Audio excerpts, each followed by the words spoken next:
Okay, everyone, welcome back to the Likutei Moharan Wednesday night shiur.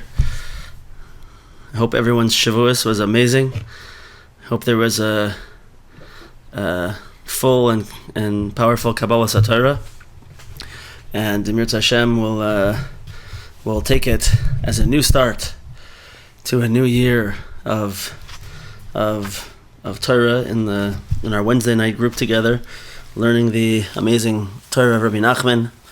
And today we're starting a new Torah Chaf Aleph, lesson 21 in the first section of Likutei Moharan. And you guys know I love it when we start a new Torah, and we're beginning a whole new level of wisdom, a whole new pathway in Avodas Hashem, a whole new set of tools to add into our toolbox, to help us to be successful in our Avodas Hashem and in our Torah learning and in everything that we try to do. So, with that, let's get into it. It can be found on page 250 of volume 3 of the Likutei Moharan from the BRI. And it continues on following quotes from the section of the Zohar HaKadosh called the Sefer Tzniusa, the hidden book. And this is from the 4th chapter, Pirka Riviyah, the Sefer Tzniusa.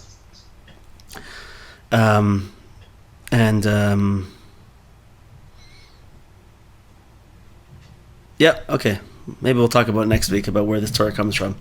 But as we know, Rabbi Nachman will often begin with a pasuk, or begin with a line from the text that we're quoting, and then we'll get into a deep explanation of many concepts, spiritual pathways and tools, and then in the end we'll see how it comes together. I know you guys are all experts, I don't have to tell you this, but that's the way it's going to go. So the Sefer Tzniusa states like this: Atik Tamir V'Sasim. Atik refers to, by the way, one of the Kabbalistic partsufim, Atik Yomin, which means loosely translated ancient of days. It's a very, very high Kabbalistic spiritual existence. And so it says Atik is hidden and concealed. V'zeir da'anpin is galia v'lo yisgalia. Zer anpin is revealed and not revealed. Atik is hidden and concealed. Zer anpin is revealed and not revealed. What does that mean? We have no idea. And hopefully we will after a few weeks. So the pasuk says, now Rabbi Nachman is going to quote a pasuk. Pasuk says, "B'ha'aleisecha es haneros." We had this parsha a month or two ago. B'ha'aleisecha es haneros. When you really, the colloquial translation would be, when you light the candles. El mul panei ha-menorah ya'ir shivas haneros. Toward the face of the menorah, you will illuminate the 7 candles of the menorah will illuminate. Right? And the word b'ha'aleisecha, it doesn't just mean to light, it means b'ha'aleisecha. It means to cause them to have an aliyah. It means them to be oile, to ascend, to go up. When you make the lights go up, really is what it means. Perish Rashi explains over there, Shetehei shal heves oila me'eleha. That how did he light the candles? He lit the candles so that they should go up on their own. Right? There should be oila me'aleha. That's why the word for lighting candles is b'ha'aleisecha, is to cause them to go up. We don't say, what you ladies, when you say the bracha for lighting candles on Friday night, what do you say? You don't say laha'alois ner shel Shabbos, right? You say lahadlik ner shel Shabbos. B'ha'aleisecha is a funny word to be used here. But what it means is that when he lights the candles, when he's doing this spiritual action of illumination, he has to just allow the candle to go up on its own. And this is one of the places where people make a comment, different places, explain that this is a principle in education, child rearing, I would say also maybe in being a good friend and a good advisor, right? Is that it's not always best to give everything you got to a person and try to spoon feed them everything, right? Sometimes, some of you know that I do this sometimes, maybe more than I should sometimes. Sometimes it's on purpose, sometimes it's me making a mistake, or me being too busy, right? But sometimes you gotta step back and allow people to get to the next step on their own. You gotta give your children, you light them up a little bit, so that you see that they can start to illuminate on their own, right? Sometimes when we spoon feed too much to people, they're gonna crash, and they're not gonna grow. They're not gonna realize their own light if we try to give them too much, right? So that's just an extra side note. The word baha'aleisecha, and what Rashi explains over here. Okay, so let's go on. We're gonna see some really beautiful concepts today. So says Rabbeinu Zal, Kesiv, it's written in Tehillim, Achor v'kedem tzartani. Back and front, you formed me. Okay? Back and front, you formed me. So this is, of course, referring to Adam HaRishon. So, what happened with Adam HaRishon? So everybody thinks that if they don't know the midrashim and the deeper Jewish sources, everybody thinks that Adam was created first, and then because men are better, and then that's not the truth. I'm saying that's what people think. And then Hashem said, okay, he needs a helper, so I'm going to give him female, and then he took the rib, right, and from there made Eve, and then she messed everything up. He messed everything up. The snake messed everything up. That's what everyone thinks happened, right? But that's not at all what happened. So when Adam HaRishon was formed, he was formed with a masculine front and a feminine front, back to back. You could call it back and front, or they were back to back, right? And the masculine Adam was on one side, and the feminine Chava was on the other side. And what had to happen, and we know that Kabbalistically, masculine and feminine forces being back to back is not good, right? In a marriage or relationship, when people are back to back, not facing each other, right? Things are not good. It's not the way it's supposed to be. We want to be front and front. But what has to happen first? First, there has to be a nesira. You have to do something to separate those backs. So Hashem anesthetized Adam HaRishon and put him to sleep and cut them apart, and then filled the backs in with earth, and then we had Adam and Chava as separate existences, right? And the task is now for those Adam and Chava to come together, face to face, and through a man and woman coming face to face, they can create, they can be close, they can be intimate, they can join their intellects, they can join their neshamas, they can do all kinds of amazing things, right? And so we see that in the world in general, when we're experiencing difficulty, things aren't going well, we know that spiritually we're back to back. We're not facing the way we're supposed to be facing, right? So this is what started. Achar v'kedem tzartani. Okay, so much talking already. We had 3 words. Let's go. Ki yesh seichel she'adam masig osai al yedei hakdamos rabbis. Once again, remember the way of Rabbi Nachman is going to say a bunch of things that don't seem to link together, and then we're going to see how they link together. So Achar v'kedem tzartani. Hashem created Adam HaRishon back and front. There's a certain type of seichel, a certain type of intellect, let's call it a certain type of wisdom that we can access. But to access this wisdom, we have to experience hakdamas rabbis. Literally, you would translate that as many introductions, right? But it means that it's a seichel, it's a wisdom, something that we are able to bring inside, an intellect that takes time and takes steps and steps and steps. We have to understand this, then we have to understand the next step, then the next step, then the next step, until finally, after time and after different steps of understanding, we grasp this intellect, right? And so we all experience this, right? We have to learn something. Sometimes it's in the realm of Torah, right? We have to go through. So, sometimes the Torah that we're learning doesn't quite go in, and it takes, you think about it and you're learning it, and it's not quite just it's not making its way in there, right? But then you go back, a couple days later or something, and you come back to the same thing, and you start to read it again, and all of a sudden you're like, oh, okay, I see it a little bit more now, and I can go farther and farther. Sometimes our learning has to be like that. Sometimes, if I can transmit it into this realm also, sometimes in life we have to learn lessons, right? A different type of intellect. We have to learn lessons from things that happen to us. And sometimes we don't get it the first time. Sometimes we got to be hit a number of times with something, right, before it makes an impact. And usually it's the same thing that keeps happening to us over and over again.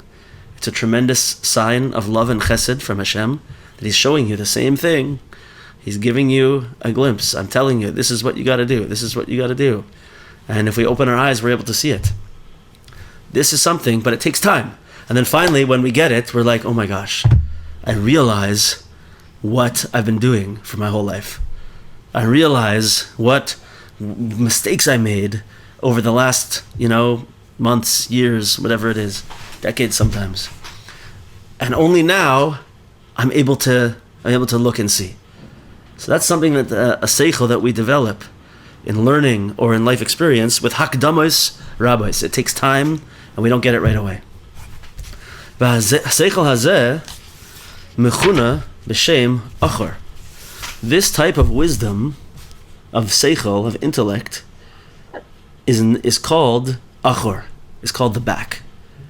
It's the intellect of the back, right? And remember, back means that it's not like when we speak to a person's face, when we hear from someone's face, we see their movements, we see their eyes, we see everything. It's clear, right? And when someone speaks to us directly to our face, we're able to internalize something. From the back, it's like it's not clear. It's not coming from the right place. It's difficult. So back is the seichel that doesn't come in a direct path. It takes hakdamas rabbis. It takes us time and takes us difficulty to get this seichel. Seichel sheba l'adam v'yesh seichel sheba l'adam b'loi shum hakdama. There's a different type of seichel. And this different type of seichel is the type that comes to a person with no introductions, no hakdamas, no previous steps. Ella al yedei shefa eloki. It just comes to us in a way of shefa eloki. So shefa eloki, shefa means like a flow of energy from eloki, from God, a godly flow of energy. He actually translates it, Reb Chaim over here, as godly influx, which I think is a pretty good translation. Godly influx. Right? So in other words, sometimes we were able to see something and it has a huge impression on us right away, right? It's not so common, but sometimes this happens to us. Sometimes, it's interesting that it kind of crosses both of the two examples, but sometimes if you're really struggling with something intellectually to understand something, not emotionally and intellectually, you're learning a very deep piece of Torah that's very difficult, right? And you're struggling, you just don't get it. Sometimes you'll go to sleep for a little while, maybe you're going to sleep that night, and you'll wake up in the morning and you'll be like, whoa, I get it, right? You don't have to go through more steps studying, you don't have to make any diagrams or anything, it's just like, boom, wow, where'd that come from? Now I get it, right? Sometimes we have an experience in our lives that is not us being hit over and over again. We experience something that just opens our heart, opens our mind, just one experience that enlightens us in a way that we don't often experience, right? A shefa eloki, just a sudden godly influx, and this is rare, right? But sometimes it happens. And there's, of course, deep aspects of it also, where people, receive types of Ruach HaKodesh. And, they used to receive Nevuah, which would be it's not something that they had to work towards understanding, just an influx of godly energy, right? Shefa Eloki. V'zeh mechuna b'shem kedem. And this is called with the name of kedem, which means sort of in front. B'shem panim, face. Achor, right? This is the lashon we used. Achor v'kedem, sartani. Back and front, he created us. So this type of Shefa Eloki is called kedem, front, and panim, face. Right? And we know that in Kabbalah, panim means this direct flow from HaKadosh Baruch Hu. Direct flow from Hashem. We had this before, right? Or hapanim, and in different places. So these are two types of intake that we have. And I'm sure we can, I don't know if we all have a time when we experienced a noticeable Shefa Eloki. Just something came to us in a very, very powerful way. Maybe we do. I'd be curious to know if anybody has any examples, maybe at the end. Let me know if you want to bring something up to us, guys. But maybe in madrigas, in levels, we sometimes experience that, with less work than we would normally have, we have an insight, we have a realization, right? Okay, so we have this in different ways. But full-blown Shefa Eloki is mamish, a godly influx. It's divine energy, divine knowledge just flowing through you in a way that you're not used to, a big way. This is something that we want to experience, right? We want to experience this, okay? You with me? You want to experience it? Yeah. V'hislavus halev. Okay. Hislavus halev. He translates this as inspiration of the heart. Hislahavus means literally to be in flames, flaming, right? Hislavus halev means my heart is on fire. So I prefer to use the word passion rather than inspiration for this. Hislavus halev, when our heart becomes passionate heart, a flaming heart, noilad machmas tenuas haseichel. How does that come into existence? It comes from tenuas haseichel. That means the movement of our intellect. Okay? Ki teva hatenuais shemolid choim, because it's the nature that movement creates heat. Right? So as we look in the physical world, right? When a person exercises, right, they get hot, they start sweating, their body temperature goes up, I think, right? I know we get hot, and we have to sweat to cool. Like sweat is like the cooling system, it transfers heat out of us. The concept of friction, right? We know that if you're driving your car, if anyone's ever driven a car down a mountain, a really, really big mountain. Anyone ever drove to BC from here? Right? So when you go up the mountains, you go mamish very high. Very, very, very high. I'm talking real mountains, not Israel mountains. I mean like real huge mountains, right? And when you go down the mountains, you're going down sometimes for like an hour that you're going down a mountain, like a really, really long time. So there's a thing over there that they have signs that tell you to switch your car into the low gear so that the engine actually engages and slows you down by the engine engaging. Because if you just put your brakes on and go down the mountain, you'll start to see smoke coming off of your wheels. Because the brakes so much friction will build up because of that movement, right? That your wheels will catch on fire, literally. So they have signs saying, switch your car to the lower gear now. Why? Because the movement makes heat. It's a funny example, I know. I don't know where that came from. I didn't plan to say that. It was Shefa Eloki, I guess. But right? So movement makes cycle. Movement makes heat. We know. And so too in our intellect. What does that mean? It means tenuas haseichel. When our intellect is working, is moving, right? Then we get heated up. And we mean heated up in a good way. Just like in the physical world, this type of movement creates heat. So in the intellectual, spiritual, metaphysical world, I guess, right? the movement of our seichel is going to inspire our heart, is going to give us passion, right? Obvious, right? Pashat pshat. If a person sits back and watches TV all day, right? And just sits back and does crossword puzzles all day, right? What's their life going to be like? Are they gonna experience passion? Not likely, right?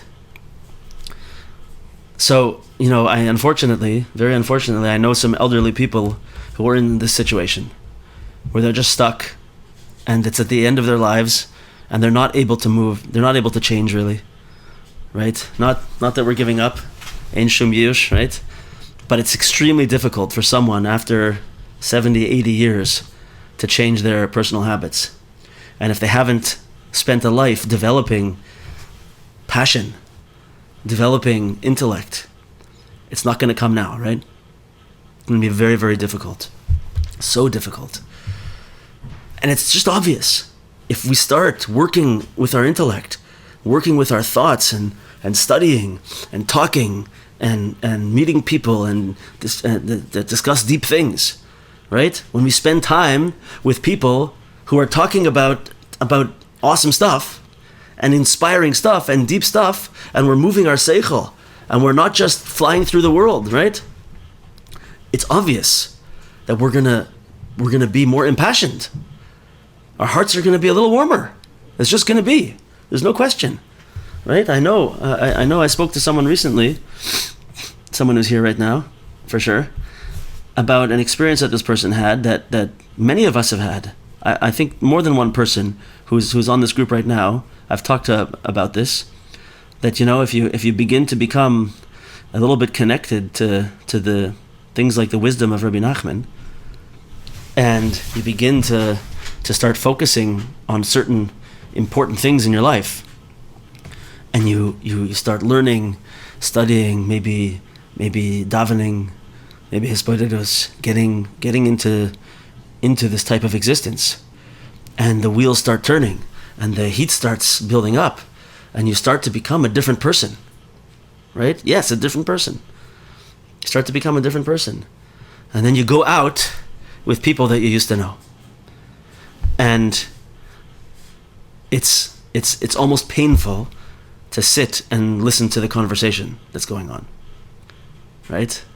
I've told you many times about my own experiences with this, and sometimes it's lashon hara, sometimes it's just like they can't say anything without making fun of other people, or just shtus, like I don't know, it's all talk about this celebrity and that celebrity and what's going on here and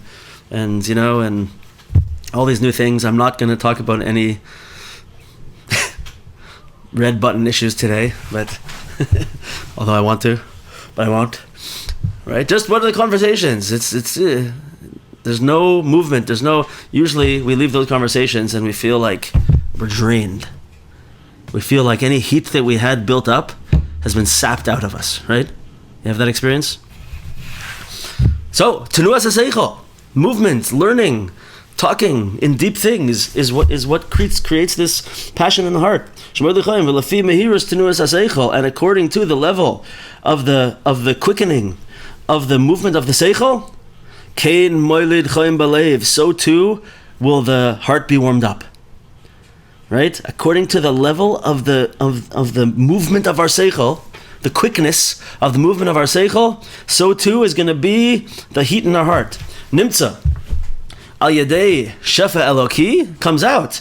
Remember, we had two types of intellect. So it's going to come out that the shefa eloki, that rapid influx of godly wisdom, shaseichel nishpa la'adam b'mehirus, that the intellect comes into a person very quickly, she'ein tzarich lishtamish b'mirim hakdama, that it doesn't need any introductions or beginning steps. Al yedei zeh hamehirus, through this quickening, this fastness of this type of intellect, shall heves halev oile tamid me'aleha, then the flame of the heart is going to rise up always on its own, by itself. Remember we said the first pasuk, when Aaron HaKohen lit the menorah, He just wanted to make it that it would illuminate on its own. The flame would rise on its own. And we said that's what we want to. That's how we want to educate our kids. That's how we want to relate with other people. We don't want to overburden people. We don't want to give them too much flame. We don't want to douse their flames. We just want to that people we relate to, we should give them some light, and see to it that they're able to burn on their own, right? So the more we become involved in wisdom and we get those wheels turning faster, the flame of our heart is going to rise up on its own. And Shefa Eloki, this rapid influx of divine wisdom, that is going to make mamish a tremendous fire that burns on its own. Everybody with me? So what's the lesson from the first part of this lesson, right? Is that we cannot allow ourselves to fall into the trap of just desiring peace and recreation, right? The Chumash says that the Gemara says about that Ratza Yaakov Leshev Bashalva, right? Yaakov Avinu, he wanted to just relax and have peace on his level, right? And it says that right away came up with him the situation with Yosef Atzadik. That Hashem says, no, you can't just step back and do nothing on his level, whatever that meant, right? He wasn't playing video games, right? So too, we can't just sit back and play video games, watch television, just sleep the days away, sleep the mornings away, whatever. We can't play with the phones all day and all night and just go on autopilot. We can't do it. If we do that, what's going to happen? We're going to be in a situation of cold heart. We're going to be uninspired. We're going to feel lost, right? Rather, when we focus our goals towards developing our intellect and our soul, and we learn, and we come to shiurim, we listen to shiurim, we talk about holy things with our chaverim, everybody, we get those wheels moving. Now we're going to start to be our own flame. And when we're our own flame, we can help other people light their flames also, right? This is the first lesson of the first part of this Torah. So let's move on to the next part of the Torah. Okay? Beis. So how do we do it? Aval. L'hagia lebechinas shefa eloki. To get to this, how do we get to this rapid influx of divine wisdom? How do we achieve this? Hana. It's not possible to get to this ella sheyikadesh espiv ve'chotmoi ve'einav ve'oznav. It can only happen if we are mekadesh. We'll say sanctify for now, and then we'll speak about it in a second. Our mouth, our nose, our eyes, and our ears. Hein me'irin loy shefa eloki. These are the things that will illuminate for us shefa eloki. In other words, we were all wondering when we had the introduction here just a few minutes ago, how am I going to experience this divine influx? What? It's just I have to be chosen? Is that how it works? Rabbi Nachman's telling us there's something we can do. There's a way that we can draw this type of light into it, wisdom into us. And it's so important and such a special idea. Richie, can I ask you to close that door? Do you mind? Thank you. And it's sanctifying these 7 orifices of our head. Right? And they will illuminate for us the Shefa Eloki. Let me look ahead for a second. I just want to see if he says clearly here or not this concept. Yeah, he's going to say it. Okay, so stick with me. What does Makadesh mean? What does the word Makadesh mean? Makadesh means the word Kedusha. It means to be holy. It means to sanctify. Those are some English words that help to understand what it means. It's a very deep word. And it actually led to a big argument one time by Kiddush here in the shul between a few different people, and one person was like, I don't like that word, holy. It doesn't mean anything to me. It doesn't speak to me. I want to use the word sacred. Okay? Sacred also? I know we talked about this 2 weeks ago. I don't know. All right? Okay, whatever you call it, those words mean something. What does it mean to be sacred? It means that it's something that has a certain reverence, respect, and it's set apart from other things. Right? A certain respect, reverence, and set apart. That's really what sanctify means. Sanctify means to give something sanctity. What's a sanctuary? It means, like a sanctuary from the law. It's a place that's separate from everything else, where you can be safe. Or we call a sanctuary in a shul, right? We call it a sanctuary because it's a place that is sectioned off to be special for something, to be respected, to be revered, to be on a higher level, right? You're taking something and you're saying, this thing deserves tremendous respect. This thing deserves to be on a higher level existence. That's why the place in the shul is called the sanctuary, right? The temple of the Jewish people is called the Beit HaMikdash. That's the word Kedusha. Because it's something that's to be revered and made special and respected, and it's a place where things are higher. Things are higher. So that's what it means to be a Makadesh. So Rabbi Nachman is telling us over here that we got to look at these 7 places in our head, and we have to understand the tremendous, tremendous importance of these. Because what do they do? What are these 7 things in our head? They are the places where we interface with the world. They're the things that we allow, they're the lenses through which we allow the rest of the world to enter into us. Right? Through our eyes, we look at the world, and we can choose to look at certain things. We can choose to see certain things. And when we see them, they become part of us. And, sometimes it's amazing. And we have beautiful things to look at in the world. We talked about the mountains just a few minutes ago. To go to the Rocky Mountains of Canada, if you haven't been to Banff, Jasper, Yoho, these places, it's like nothing in the world is like this. It's unbelievable. And looking at these things, you can have instant connection to HaKadosh Baruch Hu, instant respect for the Creator. You could be in awe of the universe, right? Instantly. On the other hand, has anyone here ever gotten into trouble with your eyes? Has anyone ever seen something that they wish they didn't see? Right? Or seen something just that they know is not good for them, and it's pulling them down to a place that they shouldn't be. Right? There's extreme examples, and then there's just everyday examples. Every day we can see with our eyes things in the world that we shouldn't be looking at. And there's such this big massacre that happened in Texas last week, right? Like, I actually didn't see anything with my eyes about it, but I know that they were showing different images and stuff, and the things that you hear about what people experienced over there, like you can't unhear that.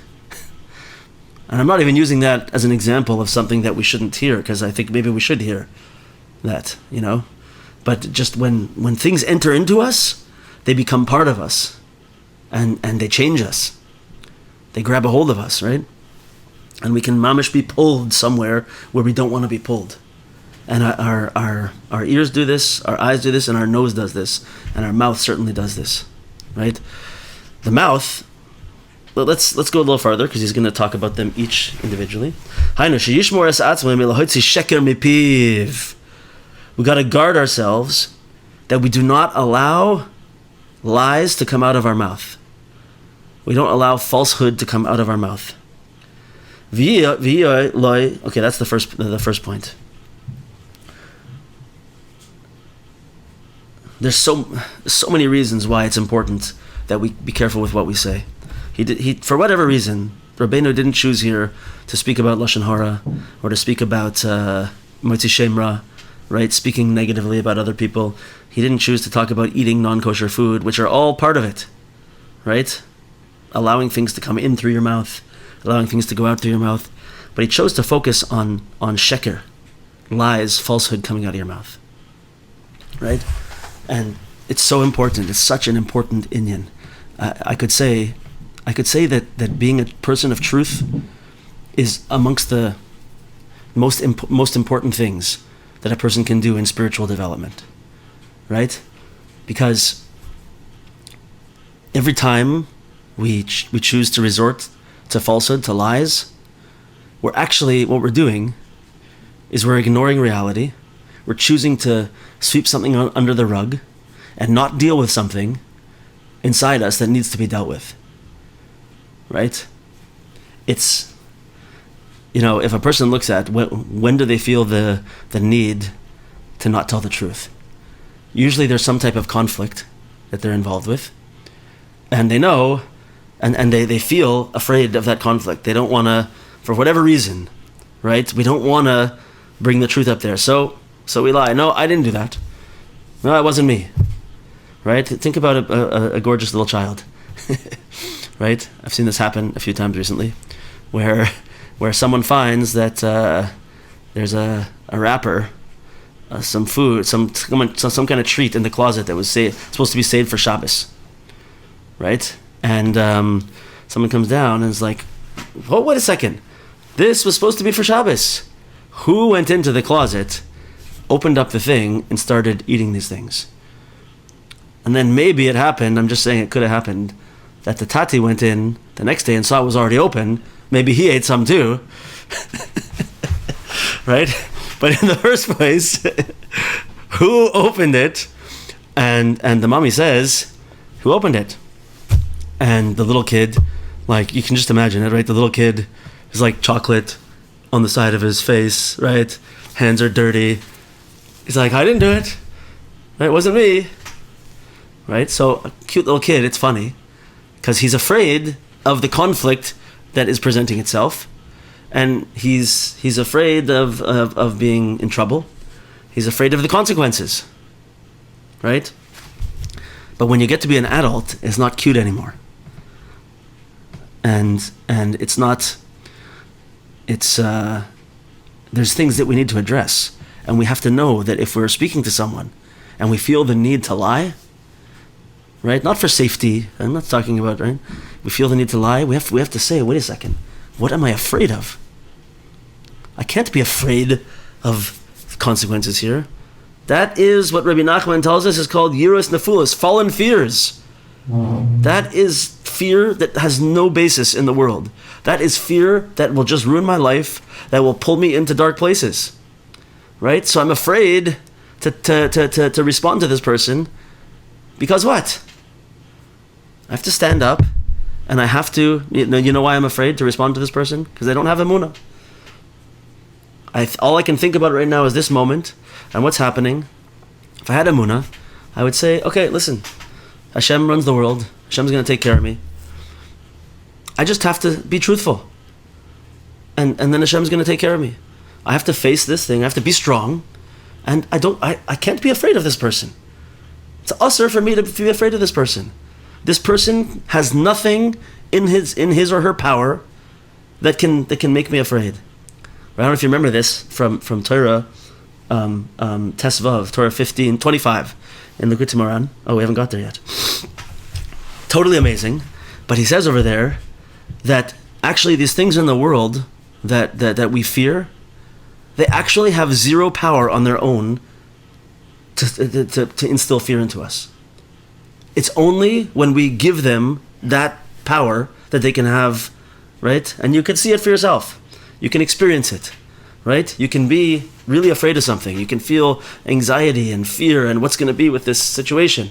And then, you've been learning Rabbi Nachman a little bit. You've been going along and you practice it a few times, right? It took me maybe a few times, like we're talking about here. And you stand up and you say, wait a second. I can't be afraid of this. I have to stand up. I have to be truthful with myself and with whoever's around me. I have to face this, right? And all of a sudden, the fear's gone. How could the fear be gone? That thing, you were afraid of that thing, an hour ago. And now it's gone? Ooh. Did it have the fear or not? The answer is no. It's nothing. It has no power to have any fear over you unless you project the fear into it. Right? And we can only do that with falsehood and with a lack of emunah. Right? This is just one aspect of sheker, of lies and falsehood and the way that it can ruin us. We've talked about, I know this is going on much longer than I expected, but these things are really important points. We talked about the concept of truth in hisbodedus. In Torah Nun Beis 52, Rabbi Nachman tells us over there that one of the important ingredients in hisbodedus is emes, truth. Right? We've said this a few times, but we can always do chazara, we can always repeat. When we are talking to Hashem,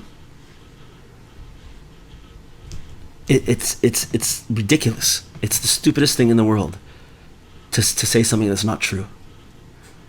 Right? First of all, it makes no sense. Like who you're by yourself talking to Hashem, and you have to say things that aren't true. You have to cover over things, put things under the carpet a little bit. That should be the first clue that there's something wrong, and that you're covering something up, and there's something you need to deal with. Right? Obviously. Right? But that's exactly what happens. If we choose to in hisbodedus not to really allow ourselves to be honest with ourselves, and to really talk about those things about me that I don't want to tell anybody, and those emotions and those actions and everything that I do that I'm afraid to bring up. If I don't do that in hisbodedus, what am I doing? I'm literally pushing it under the rug. I'm never going to address it. And if I don't address those things, I'm never going to grow to the next step. Because you know what? When I'm done with that, I'm going to go to another level, and there's going to be something new for me to address. There's going to be a new period of growth for me. But if I'm not honest, then I'll never push that thing aside. I'll never get rid of that one issue that I'm facing, move to the next level, and be able to grow more. I could be stuck for my entire life, talking to Hashem even, if I'm allowing falsehood to come out of my mouth. Right?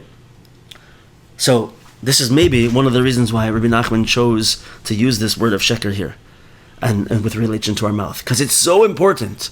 None of our avodas Hashem will accomplish anything if we're not speaking truth. You with me on this, guys? Do I get a thumbs up? Yeah? Okay. Next one. V'yeloi yiras shamayim. And a person has to have yiras shamayim. Where do we see the concept of yiras shamayim? Shehu b'chinas chotem. Yiras shamayim is an aspect of the nose, the nostrils. How do we see such a thing? The b'chinas, this one's more of a drasha in Pesukim. V'harichu b'yiras Hashem, that Mashiach will be able to smell with his nose yiras Hashem, the fear of Hashem. He shall breathe the fear of God is the translation over here. But Chazal tell us what it means is that the Mashiach is going to be able to judge us, right, just by smell, whatever that means.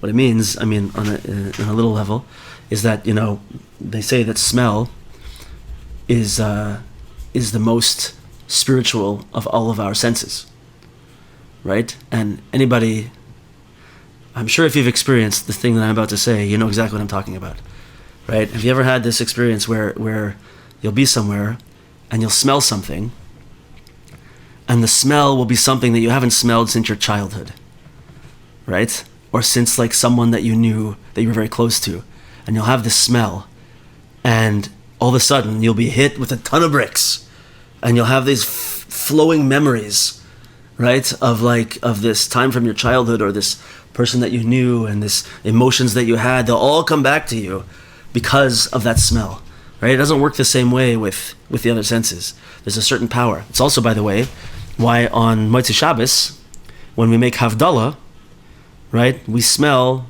spices, besamim, on Motzei Shabbos. So the reason that, the most common reason that is given is because on Shabbos we have an extra aspect of our soul is revealed to us and lives with us during Shabbos.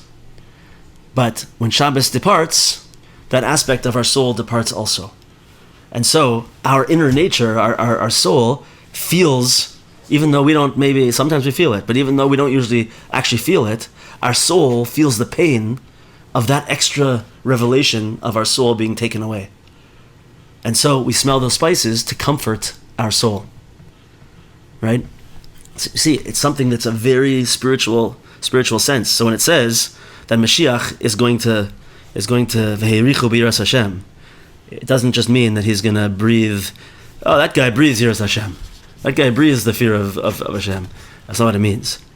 It means that it's going to be so apparent and so deep, right? So all-encompassing, his yiras Hashem, and he's going to be able to look at a person and just through the way he senses them, he's going to know everything about them and feel a deep, deep connection to that person.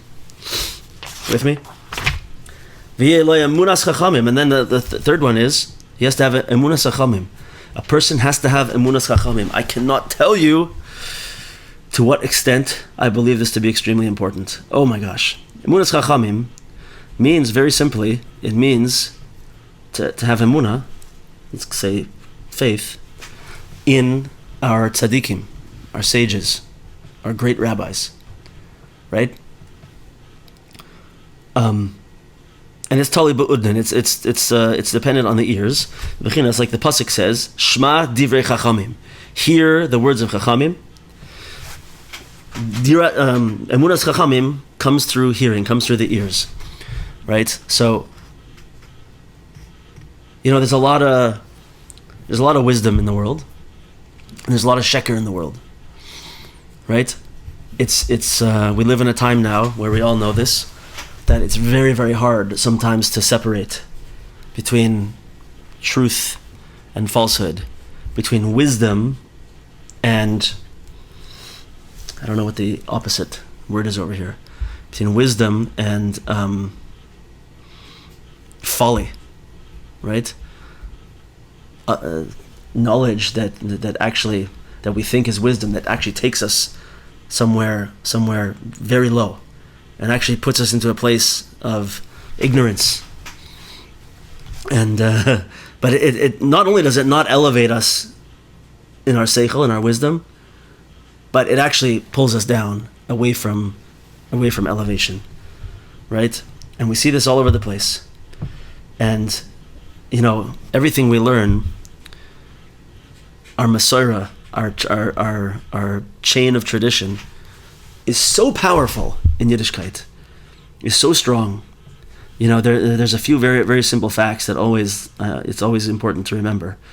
But we think about, like, remember Pesach, during the Pesach Seder, right? And if you're at a Pesach Seder with a lot of family, so what do you see? You see there's a Zaidi sitting at the table, and there's an Einikol sitting at the table, a grandfather and a grandson at the table, usually, right? If you have a family situation.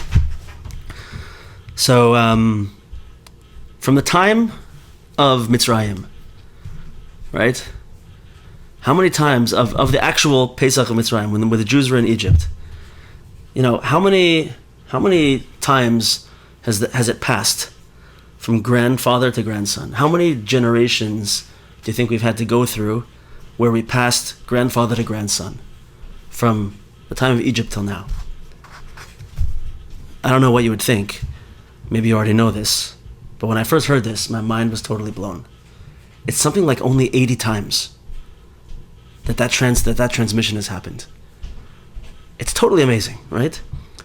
We have, from the time of Moshe Rabbeinu until now, we have there's a few svarim that do this, that go through the chain of the transmission of the Torah. We know every single person in that transmission, multiple people in each generation that transmitted the Torah from the time of Moshe Rabbeinu, of Har Sinai, of the receiving of the Torah, until now. We know everybody. We have everybody. We have the whole chain. If you look in our Svarim, where you look in the Gemara, right? Back, almost 2,000 years ago, the Mishnah. Like, it's the same Torah, it's the same laws that we're studying now, right? You go back, the farther you go back, you see the same issues were being struggled with, the same thing, the same menorah was there. Okay, it expresses itself differently, for sure. They didn't dress.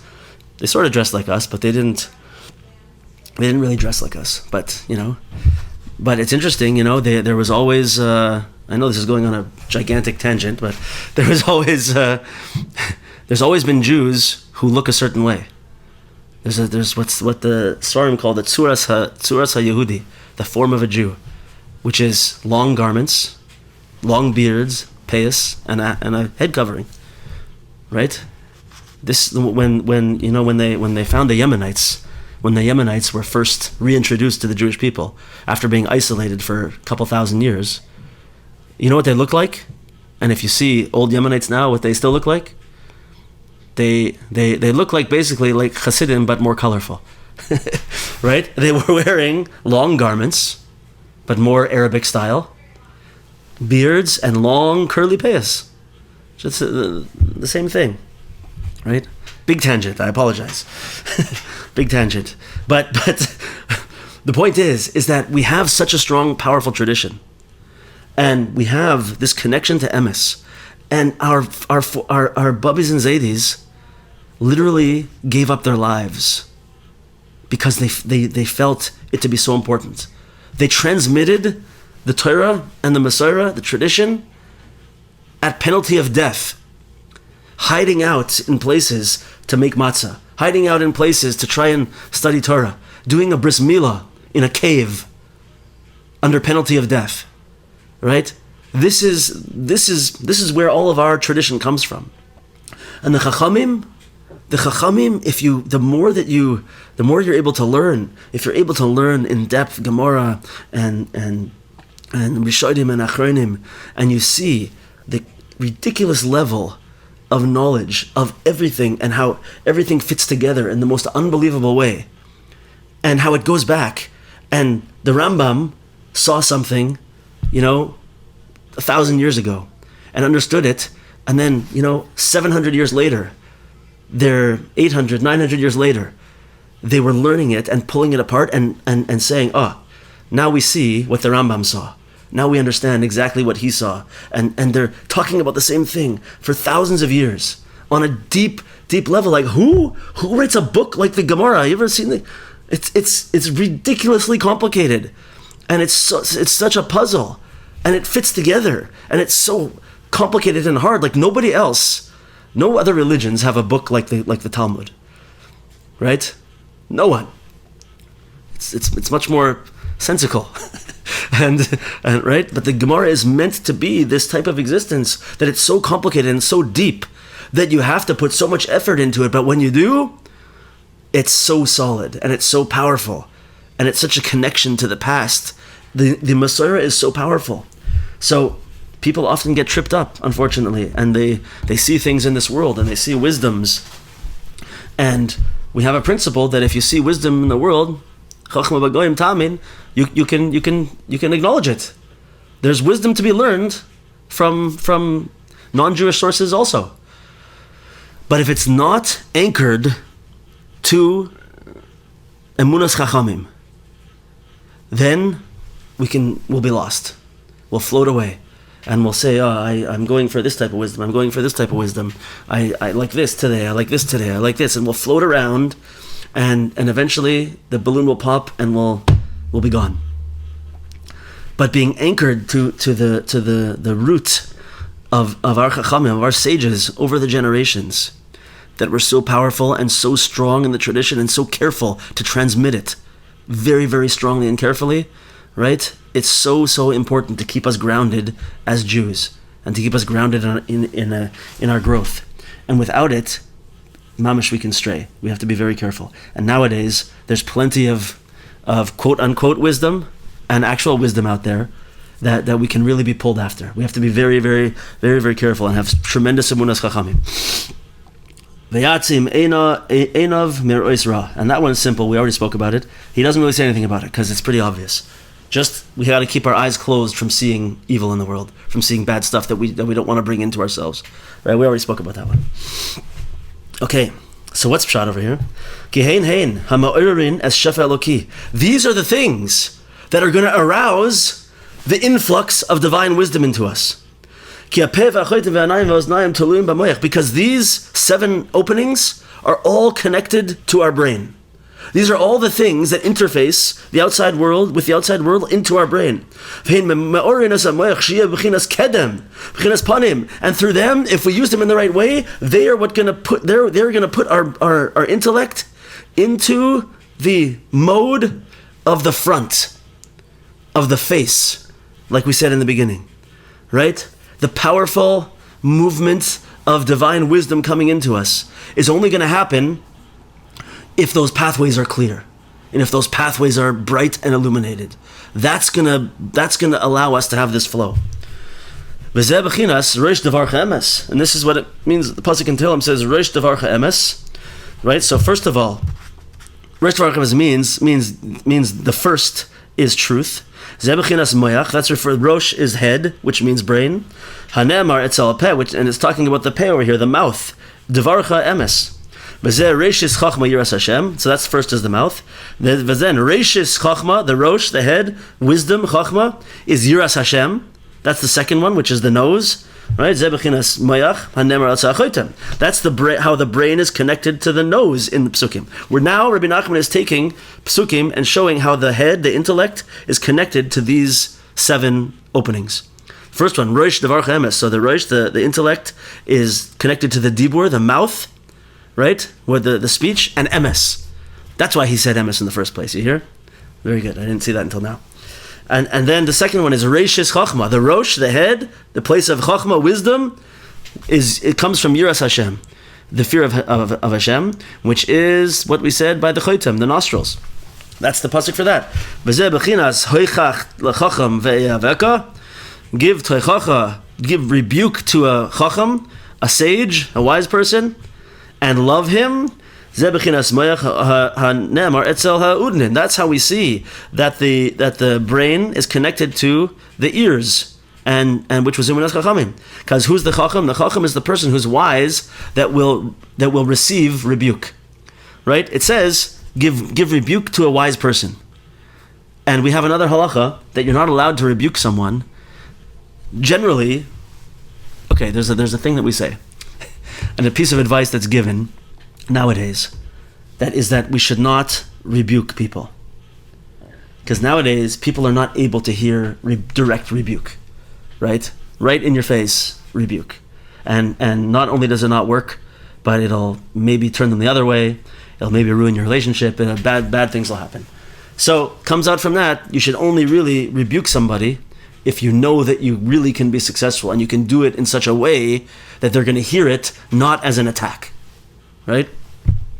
So, but a chacham is someone who is able to hear that because they're developed, they're wise, right? So they can take that in and receive that rebuke, and it's positive, right? So chacham can have rebuke v'yavecha. That is in the chacham, we know is the what's called the emunas chachamim. So that's how the brain is connected to the ears. And then udnin uvechinas shma, through the shma divrei chachamim. Listen to the words of the chachamim.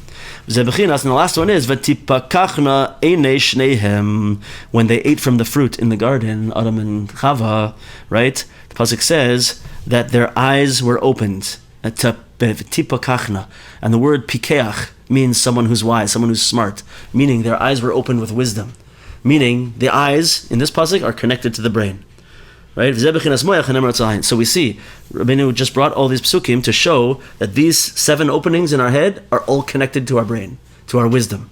Okay, here's the punchline, the ending for today. V'hein shivas haneros. These are our 7 candles, our 7 lights. Kipeh utrein nukvad choitma, because the mouth and the 2 holes of the nose, of the nostrils. Utrein einin, and the 2 eyes. Utrein udnin, he's quoting from the Zohar right now, by the way. That's why it's in Aramaic. And the 2 ears. Heim bechinas shivas haneros. They are connected and correspond to the 7 lights of the menorah in the Beis HaMikdash, in the temple. Da Reisha, Hainu Hamoyach. Umanarta, and the menorah itself, the actual menorah, Da Resha, that's the head. Hainu Hamoyach, which means the brain. Upanei HaMenorah, and the face of the menorah. Hainu Shefa Eloki. That is the influx, the rapid influx of divine wisdom. Right? Meaning that the menorah in the Beis HaMikdash, in the deeper sources, it tells us that this was the source of everything in the Beis HaMikdash was like a microcosm of the entire world or entire universe. And it was the center point of all existence. So, for example, the Shulchan, which was the place of I think it was the Shulchan. Either the Shulchan or the altar, the Mizbeach, was the place where the bread was placed, the Shulchan, right? That was the Shulchan. So the deeper sources say that Shulchan was the source, the point where all physical, material blessing came into the world. And the menorah, which is the place of illumination, of light, that is the place where all spiritual shefa came into the world. All the light of wisdom and ruchnius and spirituality and soul level pleasure came from the menorah. That's the source of shefa Eloki, right? Of divine flow of wisdom into the world. So, if you take, the Zohar HaKadosh says like this, if you take a person's face and you think about it, and you can kind of, if you look at my face here right now, you can kind of see it, that the mouth is like the middle candle. And then if I was like going like this, I don't want you looking at my nose, but if you were looking at me this way, right? So you'd see that the mouth is in the middle, and then just a little bit farther apart, you have two nostrils. A little bit farther apart, you have two eyes. A little bit farther apart, you have two ears. Middle, just like the menorah, right? And just like that menorah shines out the spiritual energy into the world, the way that we receive it is through our own menorah. These things are the ways that we are going to be illuminated. Do you hear this? These are our place of illumination. These 7 things that are our interface with the world, right? We can either interface with things that are gonna blow on, throw water on our menorah and darken us, right? And I know right now, if you think about it, you're thinking of things, and you're feeling things in your heart that will pull you down, right? Or we can sanctify these things. Remember the word he used to mekadesh these things? We can say these things are like a synagogue. These things are things that need to be revered and need to be raised up and set aside for their special purpose which they have. I have to only allow certain things to be able to be present in my eyes, right? Just like you can't bring filthy things into a synagogue, right? I can't allow filthy things into my eyes. I can't do it. It's going to ruin me. It's going to turn off the lights. I can't listen to shtus from people. I can't be involved in conversations of negativity and lashon hara and all that garbage, right? I don't know if you ever deal with this, but some people are so hard to talk to. They're constantly negative, constantly just like, it's so difficult, and it can mamish take the wind out of your sails, right? I know I can't do it. I have to say, my ears are revered and respected and elevated. They're so important. They're part of my synagogue, of my own personal shul. I can't let them exist like that. I can't allow non-kosher food to come into my mouth. I can't eat any more chazer. I can't do it, right? It's just turning off my lights, right? And soon I'm gonna feel it. Or I can't allow things to come out of my mouth. I can't allow falsehood to come out of my mouth. Sheker. I can't cover things up anymore. I got to be strong. I can't be mean to people. I can't shut people down. I can't tear people down. I got to use my mouth in the right way, right? My mouth is to be revered and respected. I can't do that to my mouth, right? Because my mouth is a place of illumination. My ears are a place of illumination. My eyes are a place of illumination. And my nose is a place of illumination. And if I don't turn on those lights, no one's going to turn them on for me. Right? Verkehrt, the opposite. people are going to try to throw water on my lights, and they're going to try to turn them down. They're going to try to shut me down. They're going to try to put me in darkness. And if I don't give that respect and elevation and reverence to those aspects of myself, then I have no hope, right? So this is the lesson. We have to know that the lights from that menorah are flowing. In the Torah later on, Rabbi Nachum is going to use the words, he uses it in terms of spiritual pleasure. He says, Da ki noya me'elyon shofea tamid. You have to know that the divine pleasure, in this sense, but it works with wisdom also, is always flowing. The tap's always on. The question is, do we make ourselves into a vessel that can receive what is already flowing? Right? Are we the vessel that can receive it? Are we going to turn our head into this menorah that's going to be able to receive that spiritual light? Right? It's on. It's flowing. We just have to turn our antennas on. We got to open those channels and allow ourselves to receive it. So I would say that not that we have homework ever, right? but something really to think about, right? Because I know for sure that this is something that every single person can make something happen right away, tonight, tomorrow, this week.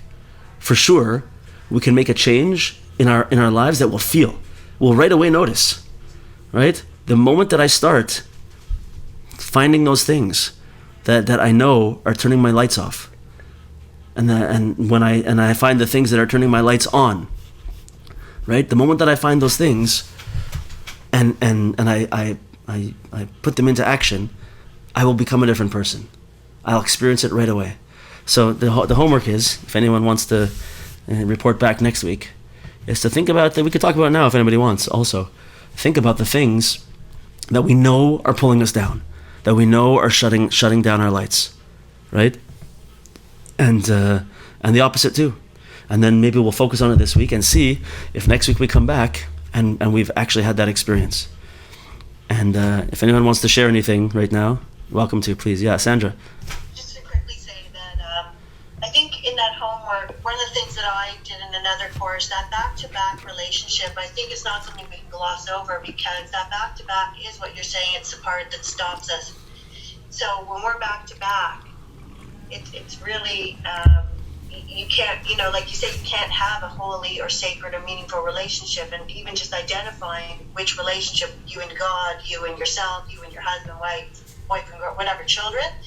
And then what we learned is, like, that separation is really when you get to siphon, you get to weigh out, like, the parts that are good that you want to keep and the parts that you want to let go. And then that face-to-face is really your vessel, and the amount of light we're going to receive is going to be based on our vessel and where we're at. And so it was very profound. Very good. It's a very profound class. So awesome, Sandra. Awesome.